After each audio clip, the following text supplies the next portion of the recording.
I'm Chaz Bessette with Music Repair PDX. I do electronics repairs for some shops in town, including Old Town Music. I wanted to do a quick video to explain a few things about buying vintage guitars, or really any guitar, but some of the stuff really pertains to shopping for a vintage guitar and probably selling guitars as well. This is a guitar that I bought for a personal collection. It's a really, really beautiful guitar. It's a 1965 Gibson ES-330TD, which stands for thin line for the T, and D, double pickup. They made a version with one pickup. This one's got two. It's a great looking, great sounding guitar. But there were a couple things about this that were not quite right when it showed up. And they're things that the seller didn't realize about this guitar. And unless the dealer he bought it from was unscrupulous, the dealer didn't know about these things either, or they tried to pass it off as better than it was.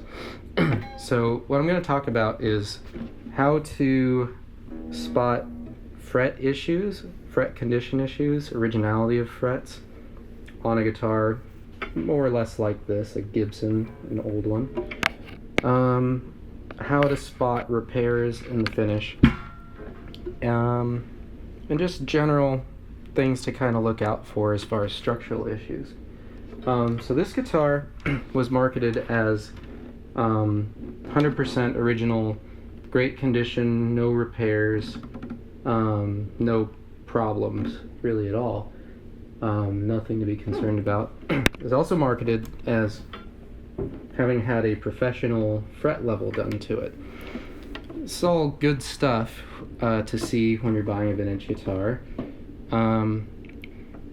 As far as people's opinion of what a professional fret level is, or fret work, or really any type of repair work, it's not so much a thing that's subjective. There is a standard for what is good work and what is bad work. And I'm going to try to show you a couple things on this guitar that might help you be able to differentiate between what is bad work and what is good work. So, marketed as having professional fret leveling done on it,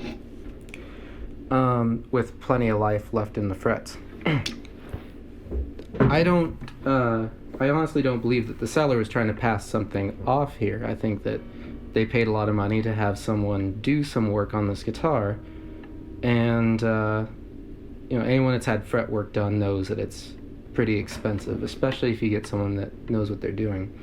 There's also a lot of people out there who know that fret work is expensive, and they try to get involved in doing it, and sometimes they get away with doing it for years before anyone gets a chance to maybe call them out on a couple of bad habits or mistakes that they're making. So what I'll show you on this guitar is that the frets are basically worn down to the point of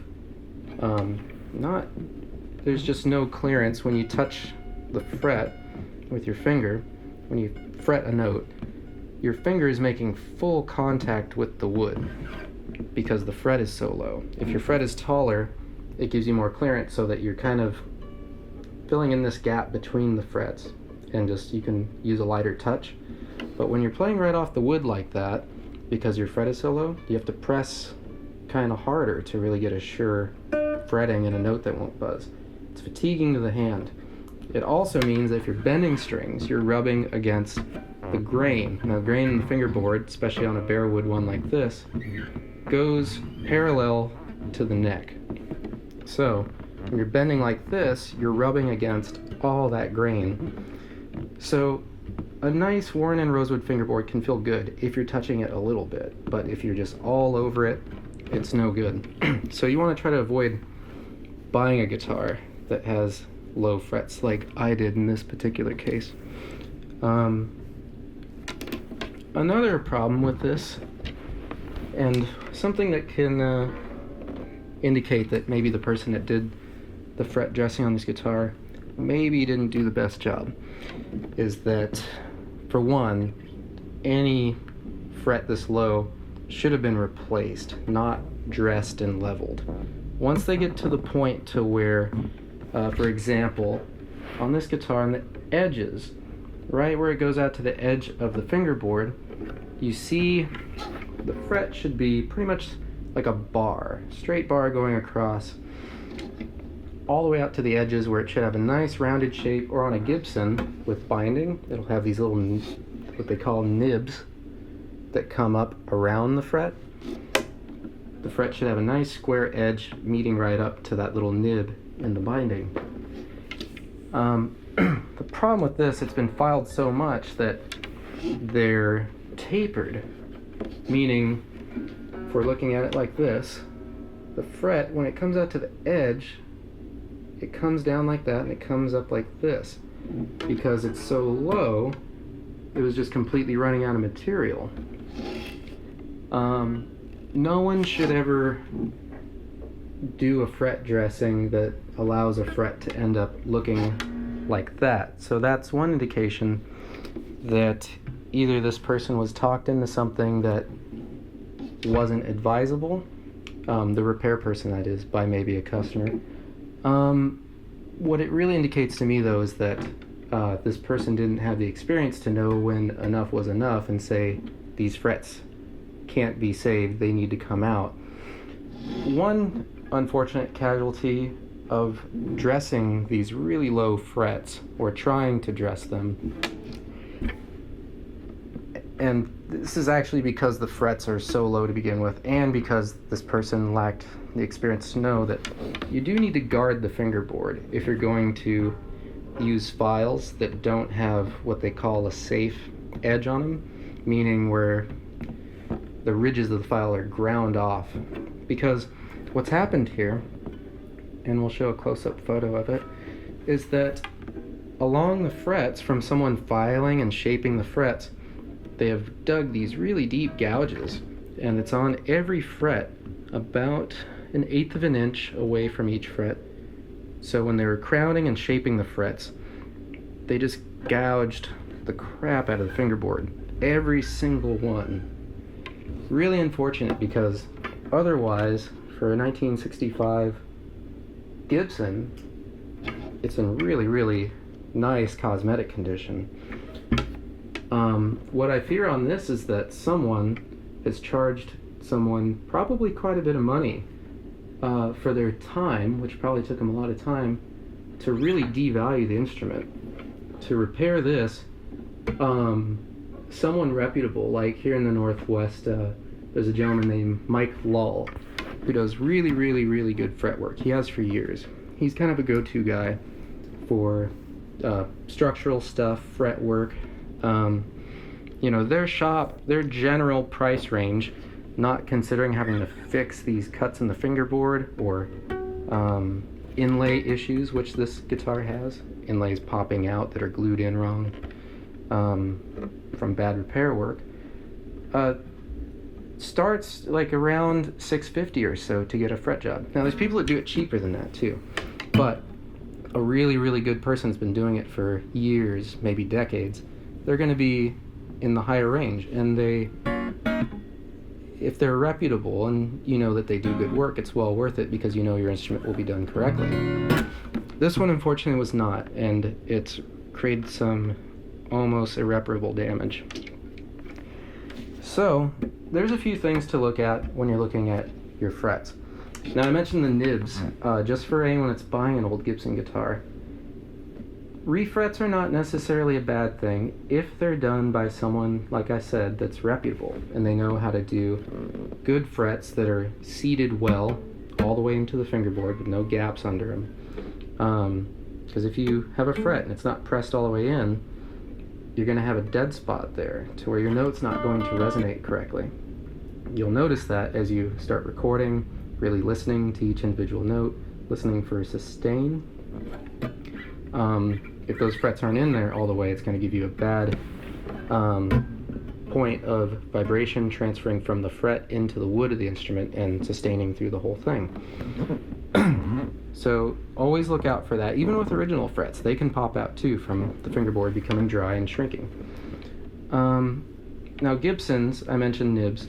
That's these little, this has most of them worn off, but along the edge of the binding on a Gibson, if it's bound, the binding here will have little tiny bumps that correspond with each fret.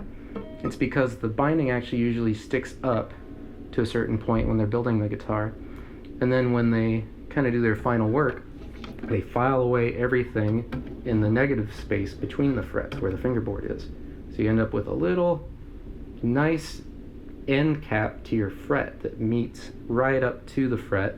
It looks really cool on an original one. The binding nibs, they can wear off from playing or from poor fretwork being done.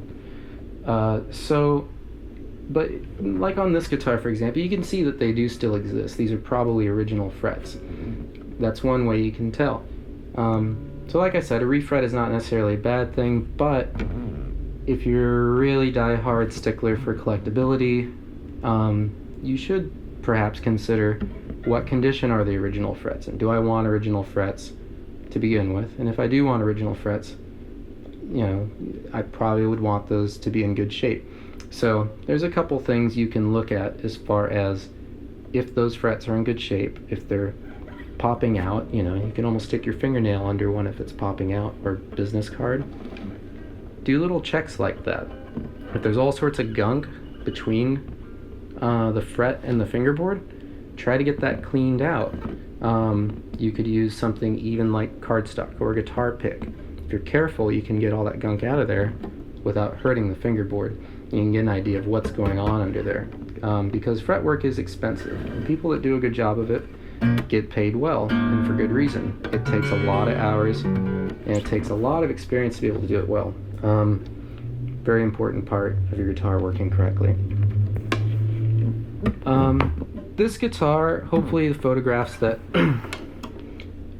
you'll see on these frets will give you some indicators of what is too low, but it's kind of a thing that I'm used to eyeballing. I don't know how to tell you the exact measurement. I can feel when a fret is worn out. If you see some of those telltale signs like the frets narrowing at the edges, that might give you a clue that they're too low without doing anything with like a caliper or measuring the height specifically. You can take some of those visual cues, maybe use those to make sure that everything's right. I mentioned on this one that it's got some inlay issues. Inlays on a guitar like this, they shrink. They're made out of celluloid plastic a lot of times, this mother of pearl stuff. Same stuff they make old film out of. Same thing they make guitar picks out of. It's very flammable. It's not a very stable material. Over the years, it will warp, it will shrink, it will do all sorts of weird stuff. It will even off-gas sometimes and create finish issues if it's close to a piece of finish.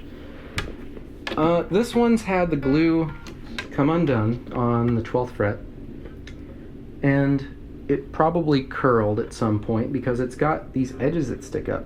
The only problem is that someone glued it back in, but they didn't clean all the old glue back out, so we've got an inlay that can't be pressed in. There's glue under it, old and new, and it's kind of like shaped like a potato chip or something. It's ramped up and the corner sticks out, and since the frets are so low, it almost comes up to the level of the fret, so you can almost get the string to buzz on it under the right conditions. That's a bit of a problem because that's something that needs to be fixed before this guitar can be refretted. When you pull all the frets out for a refret, you take a radius sanding block or something similar.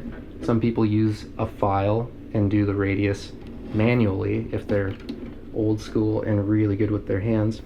But anyway, you have the radius, and you need to get everything flat. So if there's any bumps that have developed in the neck over time, or areas that aren't straight, you even all that out so you're seating your frets all the way into flat wood so that there's no high spots. If you have a binding that's if you have an inlay that's popping out, what's going to happen is when you sand it, you're going to sand through it or sand it so thin that you'll have like a really clear spot in it. So if you have any doubts as to whether your guitar is going to need fretwork, and you've already decided that you're okay with that, double check for things like that, because that can increase the cost of your refret job quite a bit. It's also important to remember, if you're selling a guitar, if you've got some guitar with things like that, someone that's really experienced may want to negotiate with you, and they might have a good reason for doing it if you've got issues like this. What else? This guitar has quite a few little stories to tell if you look carefully. To the naked eye, to most people, everything looks fine. Another thing on this guitar that was something that the owner had no idea about was that at one point, really common on 60s guitars, 50s guitars, even 70s guitars, in the 70s and even the 80s, and even now sometimes, it was really, really popular for people to change out the original tuning keys. These are old Clousons on this guitar, with something heavier duty, something sealed with grease in it that maybe had a finer gear ratio, like a Grover tuner. Schallers are very popular too. You see a lot of those on old Gibsons and Fenders and things. So on this, it looks all original, and if you look at the front of the headstock, looks pretty normal at a glance. And it was marketed as never having anything retrofitted or changed or drilled. But if you look really closely, one thing that tipped me off on this, the tuning key bushings are popping out and they're leaning. So what's happening is the string tension pulls this little post coming up here this way. If this little bushing, this little circular piece around the post, isn't seated really tight in its hole. When they ream these holes out in the headstock, they have to be very tight fitting so that this little piece can press in real tight and not go anywhere, because that's stabilizing your tuning key post. If this is allowed to go like this, everything binds up, makes the tuner stiff, makes it maybe not even stay in tune, because there's just too much play in there. So that's the first tip I had, that something had happened here. Was at least it was worn out, maybe not drilled correctly. If you look really closely, there's actually a divot, circular kind of indentation in the black finish here, which is weird. You'll never see just a sinkhole in a finish unless something happened and someone maybe painted over it or something at some point.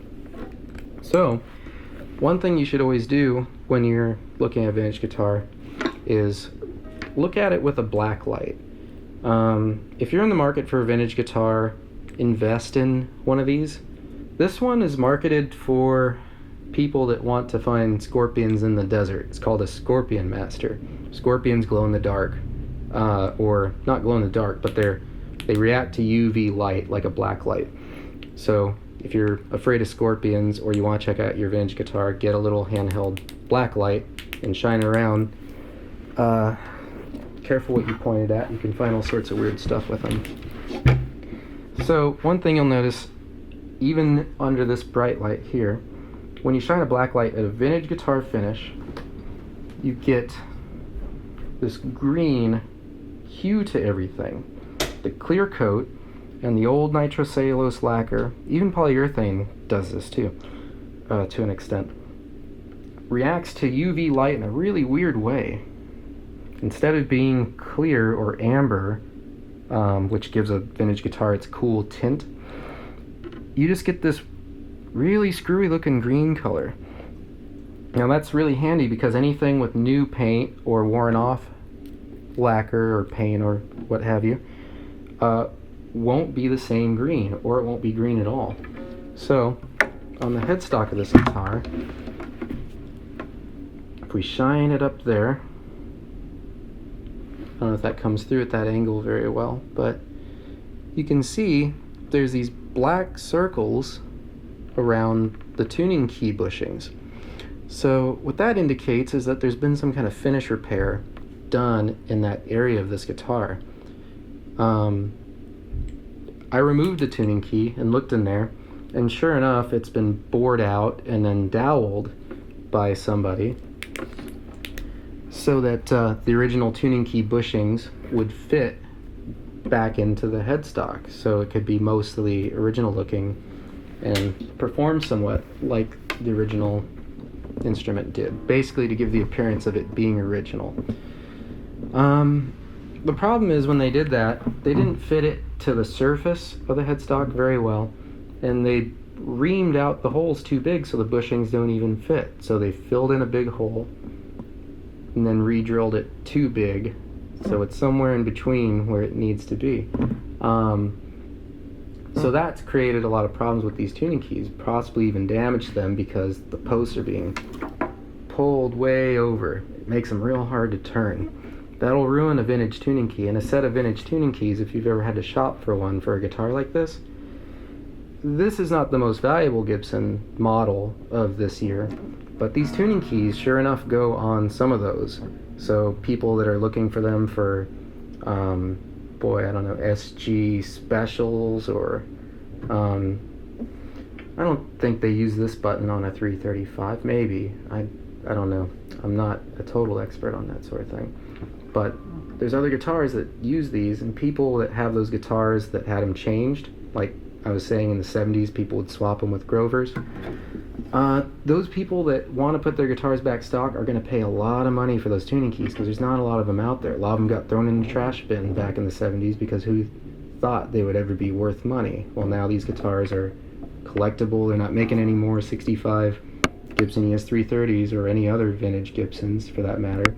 So all the little parts that get thrown away or discarded over the years, even screws, these aluminum strap buttons, all these little parts, they all add up. So it's important to care for those parts, and it's important to be able to identify which ones are original if you really want to keep the originality, if you really care about that stuff. If you're buying a guitar for the investment, you should care about these things, and you should learn how to study up on them. There's a lot of great resources on the internet for how to spot fake or counterfeit vintage guitar parts or replacements. Give you some idea at least on how to just kind of hone your vision for just cueing right into stuff, like looking at a strap button right away and saying, well, that's not right. If I want this guitar to be collector 100% original, I'm gonna have to find one of these $50 strap buttons or whatever someone decides to charge for one any given day. Another thing that I'll show you on this guitar, because there's really only a few things: the frets, the tuning keys, and the holes that they're mounted into. And then there's a weird thing here that a lot of people wouldn't think to look at. Now, I worked in guitar stores for a lot of years, and I watch people when they buy guitars, and they do this. They look at the front, they look at the neck, sometimes they'll sight down the neck and try to see if it's straight. They'll look at the tuning keys, they'll look at the neck heel, they'll look at the back. Usually when someone's getting bored with shopping for a guitar, they start looking at the back. I don't know why, but that always seems to be the time when people do that. One thing that you should really make a habit of looking at is, especially on acoustics, hollow body guitars, this particularly pertains to that. You should look at wherever there's blocks of wood mounted in an instrument for structural stability. There are little bits of wood that called kerfing that make a glue joint area for the sides to have enough meat to hold the back on. It's this little sort of sliced up little piece of wood, like a strip of wood with little cuts in it so it can flex, like a snake's spine or something. And that's glued into the side, and that gives a little bit extra glue area for the back to go glued onto. So you want to look around the bindings all the way to your neck heel area. You want to look for finish cracks around here. You want to look for any signs that this block of wood that you can't see, it's inside the guitar. You want to see if there's any outside visual cues that this block of wood that the neck is glued into.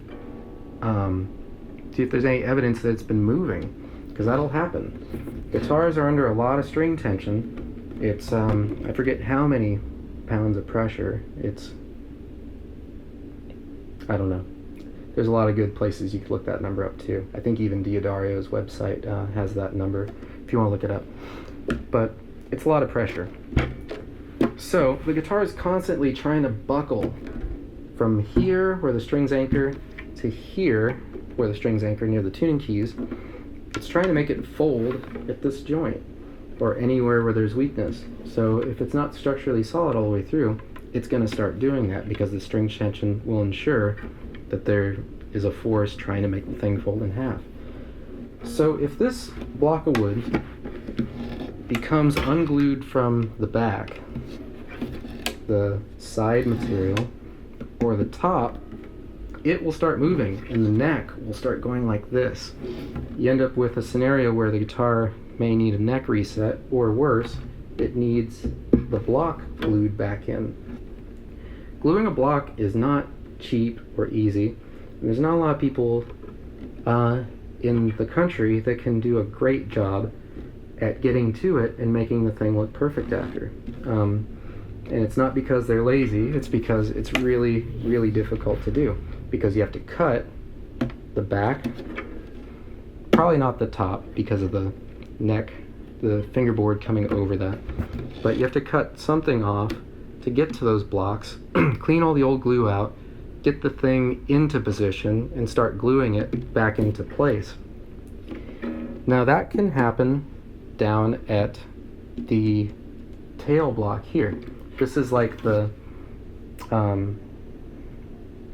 wish I could tell you the proper term for it, but I call it kind of the heel block. It's where the negative space for the neck tenon is to glue in.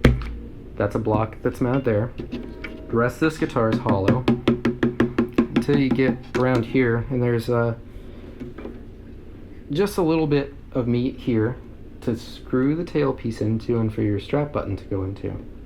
Now on this one, very hard to see unless you look at it close up, but there is a funny spot where the binding is normal and then it bellies out right here, indicating that perhaps the side is coming detached from the block, or the block is shifting in there and has popped the binding off of the back right here in that area. There's also some goofy stuff going on with the finish right where the binding meets the side right here. That's important to think about because on this guitar I haven't actually looked into what's happening with it. I don't think that I will, because there's a few other things on this guitar that mean that I will be returning this one to the person that sold it to me. But that I don't even want to think about because removing the back is just so cost prohibitive. There's no way that the seller of this guitar could ever justify refunding me enough money to make repairing this or looking at it worthwhile, or doing the fretwork for that matter. It's just not something that's going to be mutually beneficial. So the person that sold this guitar to me, they would prefer to receive it back and just use it the way it is because they don't mind the frets and they're used to it. And the guitar does sound great. The playability is not good, but if someone's used to it, or they don't have a lot of demands as far as their pressure that it takes to get the strings down, or bending strings, it could work for somebody. But for someone that's used to the way Gibson is supposed to play, when the frets are in the shape that they're supposed to be in, when they're remotely in spec from the way Gibson intended this guitar to be, it is a lot more difficult to play. So there's just a few things that I've used this guitar for an example for, to show you a few things that you wanted to look out for if you're selling a guitar, buying a guitar, and I hope these things are useful to you. I learned a lot of these techniques working in music stores for years, and a lot of people older than me trained me to find all this kind of stuff for point of negotiation when buying a guitar for a store, but also to make sure that you weren't paying too much for something. You know, if your guitar is worth $4,000 and you want to personally collect it, and you pay $4,000, but it turns out it needs $1,500 worth of work, well, to do that work, you've just gone way over the used or vintage retail value of that guitar just to have the thing and be able to use it. So I hope that these things can help you buy your guitars with a little bit keener eye, and to make sure you don't get into a situation where you're in over your head as far as getting something that was expensive to begin with and cost a fortune to repair. And it's not to say that all these things aren't things that that you need to avoid completely when buying a guitar. As long as you know that they exist and the price is right, there's a lot of great people that can help you get these things fixed. And I would suggest to talk to the pros, talk to different music shops, and ask around. Talk to people that own vintage guitars and have had vintage guitars worked on. Talk to dealers that sell a bulk of vintage instruments and ask them who's the right guy to have work on my instrument, or to appraise certain things about it that maybe you're not trained to check out. Because those people, they're out there, they're all over the country, scattered about. Some of them are not the most social. They might be a little bit hard to find, but if you look, you'll find them, and you'll be really glad that you did. So I hope that's helpful. Thanks for watching, and good luck buying vintage guitars.